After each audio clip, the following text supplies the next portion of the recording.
Welcome back to the deep dive. This week, we're going to take a deep dive into commercial real estate.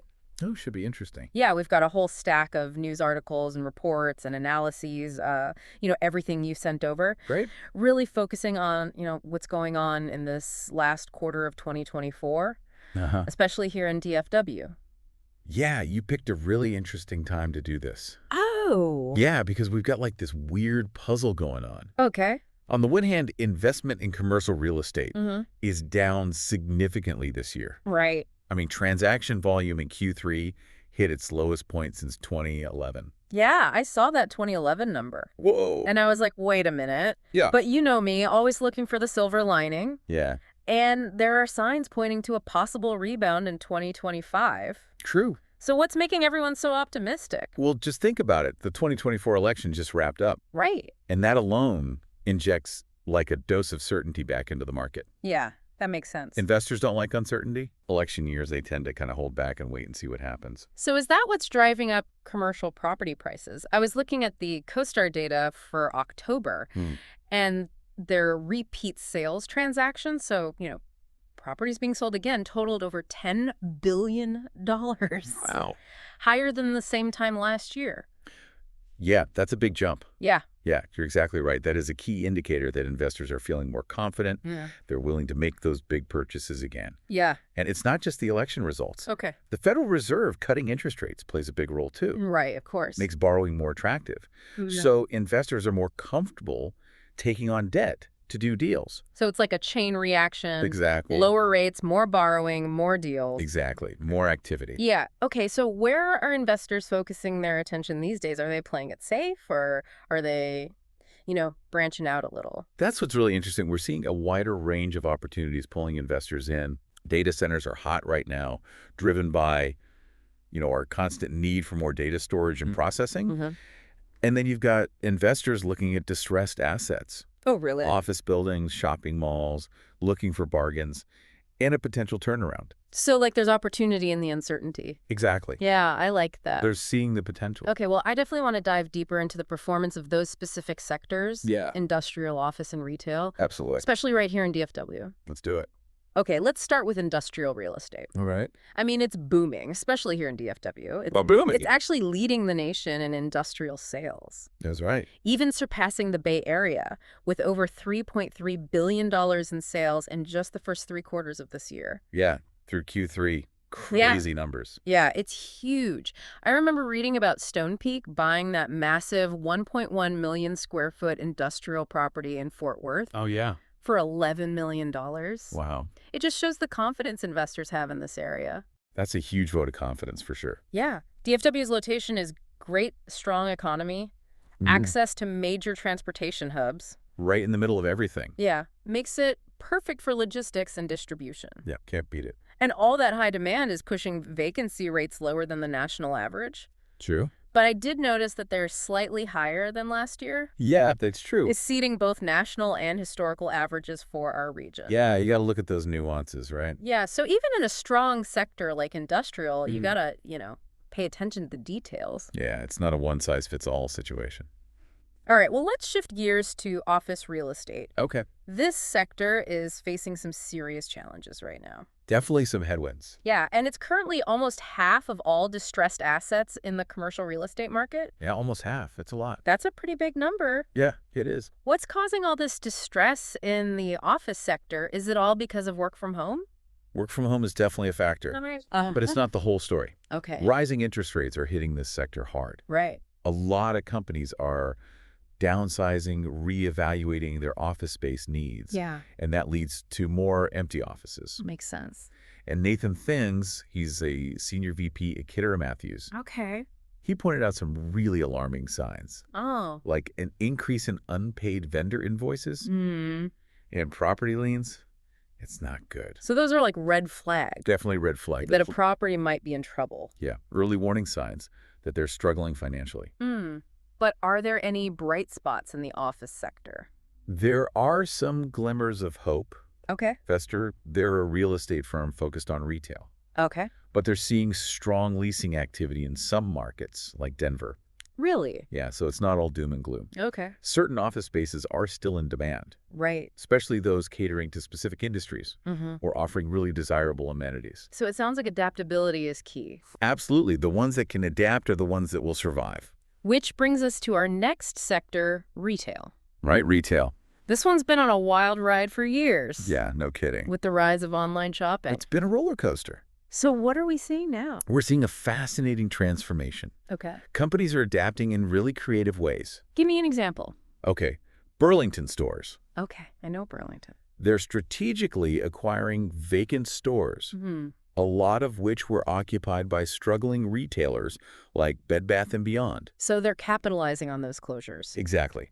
Yeah. Potentially getting prime real estate at a discount. Smart. And they're not alone. Okay. We're seeing physical stores taking on new roles in the retail ecosystem. Oh, really? Yeah. Many are now key players in reverse logistics. Reverse logistics. It's basically handling returns from online purchases. Okay, so for our listeners who might not be familiar with that term, Yeah. imagine you order something online Mm-hmm. and you need to return it. Instead of shipping it back, Yep. you can just take it to a physical store. Much easier. So much easier. And it probably saves the retailers money on those return shipping costs. And it gets people back into stores. Exactly. Yeah. More foot traffic. So maybe they'll buy something else while they're there. You got it. It's a win-win. It is. Retailers are getting savvy about blending the online and offline shopping experience. So retail's not dying, it's just evolving. That's a great way to put it. It's evolving. All right, well, let's zoom in on our own backyard now, Dallas-Fort Worth. Okay. What's going on here in the commercial real estate world? Well, one interesting trend is the rise of upscale retail. Oh, really? Yeah, particularly in Collin County's outer suburbs. High-end brands are doing really well there, Interesting. driven by population growth and people wanting newer, more luxurious shopping experiences. Yeah, I guess those areas are growing fast. Yeah, and there's a big development in the works that could make Collin County even more attractive. Oh, yeah. A $220 million amphitheater.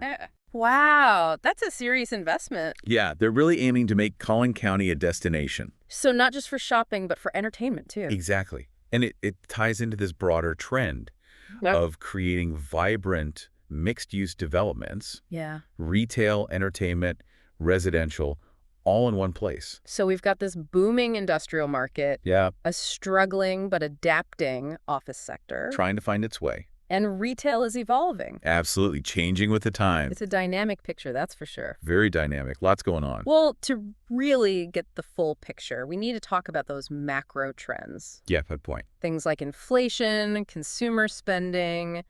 Those always play a big role in real estate. All right, let's dive into those next and see how they're impacting things here in DFW. Let's do it.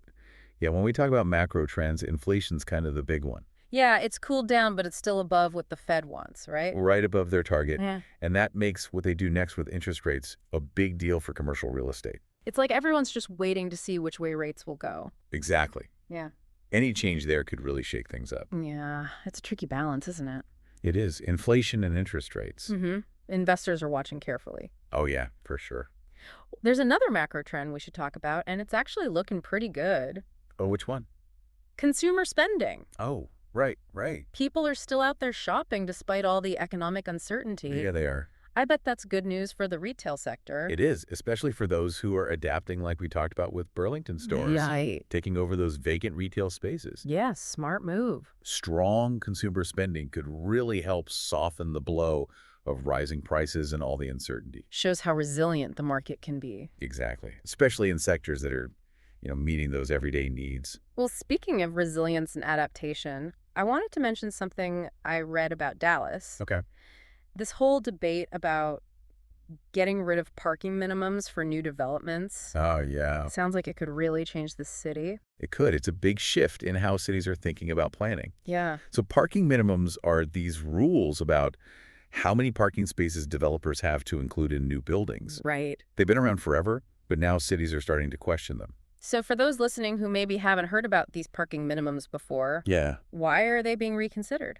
Well, the argument against them is that they lead to way too many parking lots, Okay. which take up space, Yeah. contribute to sprawl, and they don't encourage walking or biking or public transit. So it's about more than just parking. Exactly. It's about how we design our cities. Creating places that are less car dependent. Right. more walkable, more people-friendly. So what's going to happen in Dallas? Are they actually going to get rid of these parking minimums?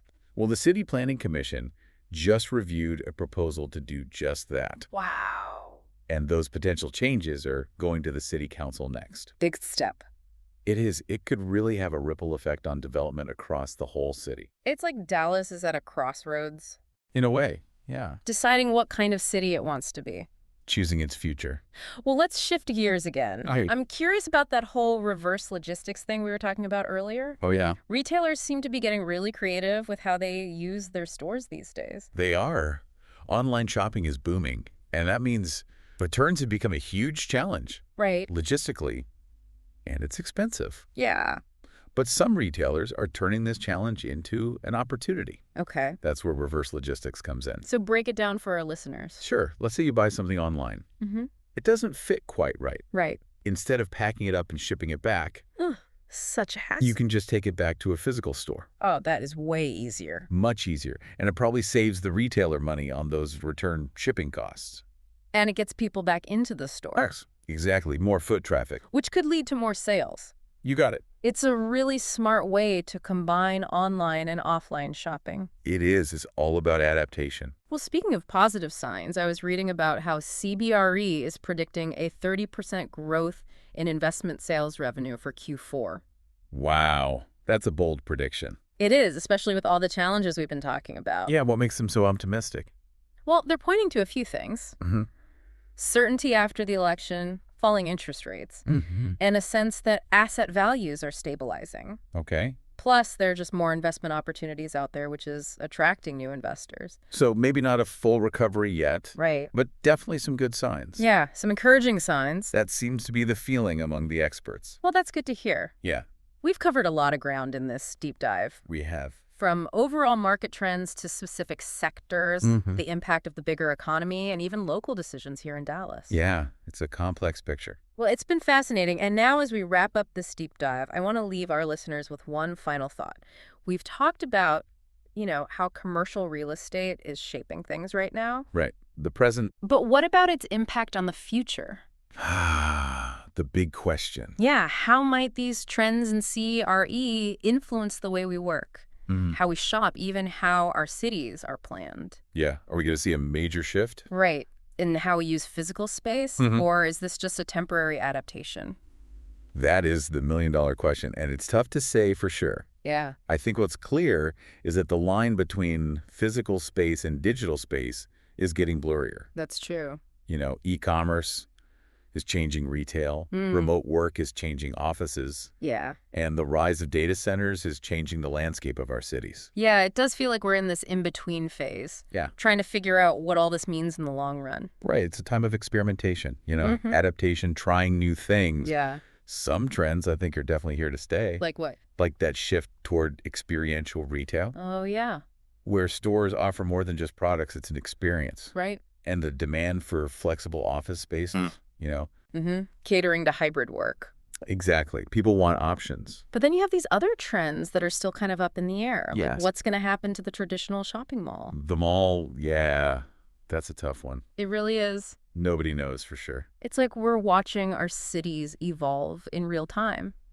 Yeah, it's fascinating. The choices we make today, developers, city planners, even us as consumers, Yeah, we all play a role. those choices will shape the cities of tomorrow. It's pretty exciting. It is exciting and a little bit scary, too. Right. Big responsibility. Yeah. So as we wrap up this deep dive into the world of commercial real estate, what's the one thing you want our listeners to walk away with? I would say this.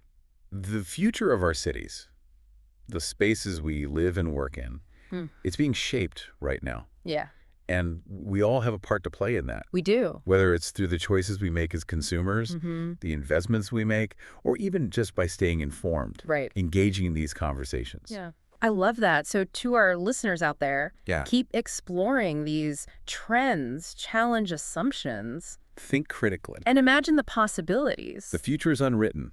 Exactly. The future of commercial real estate is still being written, and your insights and actions can be a part of that story. Make your voice heard. Thanks for joining us on this deep dive, and we'll see you next time for another one. See you then.